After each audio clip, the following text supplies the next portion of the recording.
And welcome back to North of the Broad. Lindsay Roberg is with us now. She is the Executive Director of Friends of Caroline.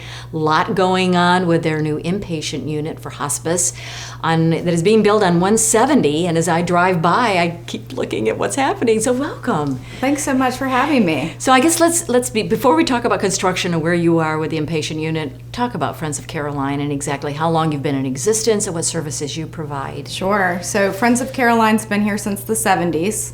We're one of the first nonprofits. I didn't realize that. Yeah, so 1977 is when we were established. And we have been providing services such as hospice, palliative care, and grief support for the community free of charge since then. So really started grassroots, and Caroline was our first patient. That's where Friends of Caroline comes from. So. Right.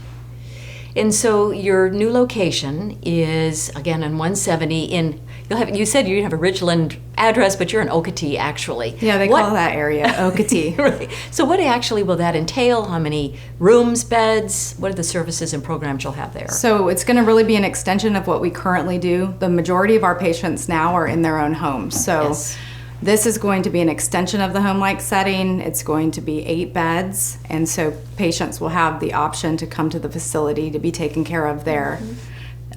Same services. We'll have 24/7 nursing staff, CNAs, kitchen, all that good stuff that you need at end of life.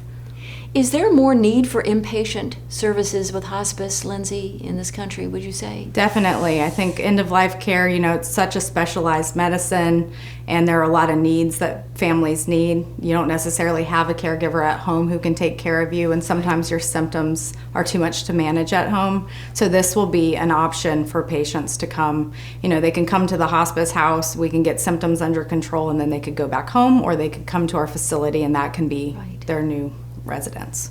And hospice is basically free care, but it's provided for by donations, right? Predominantly. How do you budget for your services? So hospice care is actually under Medicare. So if you're over 65 and you have a Medicare benefit, we can bill.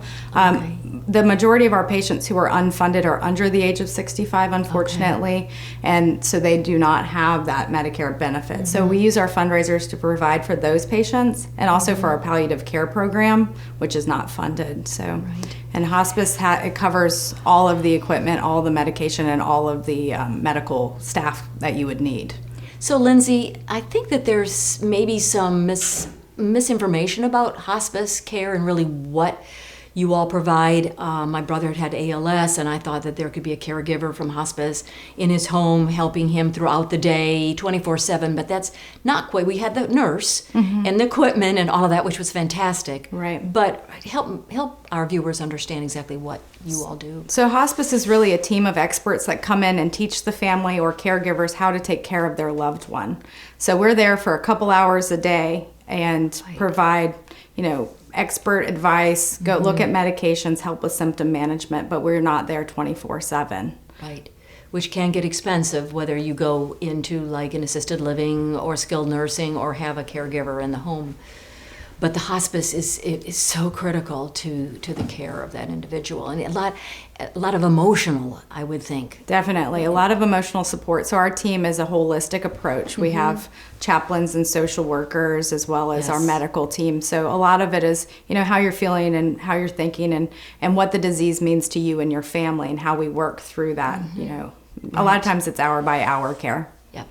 So let's go back to the construction. What is the timeline, and are you still taking donations? And I know you need community support. We're always taking donations, as you said earlier, but we have broken ground, and we're getting ready to have our official ceremony in the next couple weeks. This time next year, so around April of 2022, we'll be opening our doors, and we just can't wait to be able to bring patients into our facility and provide that service that is so needed in our area, because there aren't any in this area. I know. Currently, we're at a little over 3 million of our 5 million goal. So, of course, people can get involved in other ways aside from donations, but by calling our office or going to our website, they can help us that way. Thank you so much. Lindsay Roberg with Friends of Caroline under construction on 170. Thanks for being with us, and we'll be right back with North of the Broad. Thanks so much.